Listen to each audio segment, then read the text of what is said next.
Dear students, welcome to the class. In today's video, we shall be learning how to defend in chess.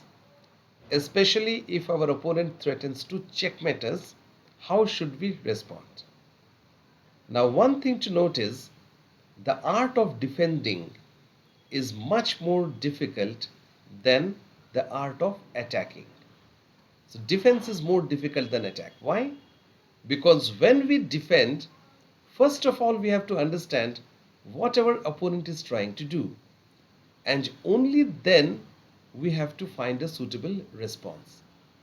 Right? So a defender needs to think two things. First, his opponent's idea, and then he has to find his own idea. And defense is very, very useful not only for chess but also in life, because once we develop the habit of understanding what our opponent is trying to do, to read the mind of others, then we can apply these principles in our life and we can always respond according to what the others are thinking. Right? So let's start the defense, the lesson on defense. In the first position, we have black to play. Now we have to understand what white is trying to do. White is threatening to checkmate us by playing queen g7 check. Supported by the pawn, the queen will land here and checkmate us. And there is no way how black can defend except black going queen e6 check. Now this is the first defensive technique, where you remove the attacker or exchange the attacker. Now after this check, whether white takes the queen, after which black will recapture, and white cannot defend black's idea of promoting. So it is black who is going to win. And even if white doesn't take, let's assume he moves his king, even then black will take queen f6. After gf6, black will advance his pawn and win, because the next move, this pawn is going to become another queen and black is going to win. Now this technique involved, or this idea involved, exchanging the attacker, right? Okay, now let's move to the next example and see what else we can do for defending. Well, by the way, it's very useful if you could pause the video and try to find out moves by yourself. Here it is white to play. First, let's understand what black is trying to do. Black is threatening to advance this pawn and checkmate us, because the king can't go behind. The entire rank is, controlled by the opponent rook. So that is why this is the threat. First we recognize this threat. And once we recognize black's idea, how can we defend? We can't advance our pawn to prevent his pawn from advancing, because this pawn is tied down, it's pinned. The rook would check us. So that is why we can't move the pawn. The only move available for us is to go rook b5, tying down or pinning the pawn. Now the pawn can't advance because of the check. Right here the king has to move back, and then there will be no idea of check anymore. The king can move up. So this is how white can defend. So here the technique was pinning the opponent pawn, or the piece which is planning to checkmate us. If we can tie that piece down, then of course he can't advance. Now the first example was exchanging, and the second is tying down or pinning. Now the third example. Here you are white, you have to find out the best move with white. Now we have to understand black's threat here. Black is threatening rook g1 check and checkmate. How can we defend? Well, look at the black bishop. It is sitting very far, but it is actually supporting the rook, a potential rook to g1, with the threat of checkmate. How can we defend? We put our bishop in between, blocking this diagonal. Now this bishop cannot support g1 anymore, and we have averted or avoided checkmate. We have prevented our opponent's idea. So this particular technique that involved blocking the opponent's path, right? The path of the bishop is blocked, and now we easily defend. Okay, this is the third way how we can defend. Of course, there are many different ways, but just to show you the variety of defensive patterns, well, here we have another position with white to play. Again, we understand first we have to find out what our opponent is planning to do, and then we have to find out the best way to thwart our opponent's plan. Now, what is white trying to do? He is trying to checkmate us by playing knight c1. The king doesn't have any square to go. Now, knight c1 is checkmate. White should play bishop to g5. That is the only move. Now, what is the idea behind this move? Whenever black goes knight c1, we can take this knight with our bishop. So what do we do this time? We are defending or protecting the most important square, the checking square. Any piece comes here, we immediately exchange it. So that is how we thwart our opponent's checkmating plan. Now, the next example, this time it is black to play. Black to play and save himself from white's threat. Now we have to understand what white is threatening. This is not checkmate in one, rather white is threatening to go bishop g5 check, forcing our king to go back. And now since this bishop is pinned, the bishop on c7 is pinned, it's tied down, we simply increase pressure upon this bishop, and now the bishop can't move. Nobody can defend this bishop. Okay, there's only one rook defending, but we are attacking with two forces. So we will be winning this bishop and winning the game. So that is why the best move for us here with black is, once we understand white's threat, we have to avoid it or escape from the threat.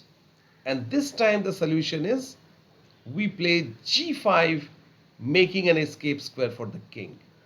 If the king goes behind, the bishop gets tied down. But we advance our pawn so that whenever white takes it, we can simply move sideways and we can avoid loss. So we are not losing with black because we have made an escape square for the queen. So these are the various ways how we can thwart our opponent's plans and avoid getting checkmated. Here, if black realizes the bishop is under attack after bishop g5 and f4, and he tries to move his bishop away, let's say he moves the bishop away, then white would play bishop g5 check and checkmate black immediately. Okay, just a moment. Let's yeah. So this is where white wins the game immediately by bishop g7 check. Okay, the next example, it is white to play. Now it's slightly different from the previous ones because now you have to find out. I'll give you options. You have three different moves. Your opponent is checking the king. You are white. You can either go to f5, you can either go to f4, or take this pawn. King has to move, and king has three possible moves. But in this position, there is only one good move. The rest are mistakes. You have to find out which is the best move. Now, if the king goes to f5, black can play queen e5 check, supported by the pawn. The king cannot go anywhere. Okay, if the king goes here, there's the pawn. If the king goes forward, there's the king blocks the king's path. So it's a checkmate. If the king goes behind, again queen e5 check, and there is not a single square for the king to escape. So where should the king go? This is the only move available for white. Okay, king takes h5 and there is no checkmate by black. Okay, so this is another example where you have to find out how to save your game if you are black. First, we have to see what our opponent is doing or what he is threatening. He wants to play rook e8 check. The king can't come up because of the knight. It's checkmate. Of course, the king can't come to b7 as well because the square is blocked by black's own pawn. So what black should do? We have already seen this idea. Make escape square for the king. If rook e8 check now, the king can come to b7 and black has avoided checkmate. The king escapes. Okay, these are the various ways how you can defend against the threat of checkmate. Now, to the next example, once again you are white and you have to choose between how to save this check. Black has checked the king. We have two options. Either we can take the pawn or we can go back to a3. Which one is correct? Of course, moving back to a3 is the correct move because if we take the pawn, black can either checkmate us by playing bishop e2 check, or he can play bishop to b3 check. Even this is a checkmate. The king can't move anywhere. Okay, so we have to first, before making a move, we have to understand what our opponent is likely to play the next move. Okay, now this is another example. White is checking black. Where should the king go? It can either go to h6 or g4. One move is correct, the other one is mistake. Okay, right. Moving the king behind by king h6 is actually a better move because there is no checkmate here. The king escapes checkmate. If the king goes to g4, this also looks good. But when you see that white can play queen e2 check and there is no way how the king can escape, then obviously king g4 is a mistake.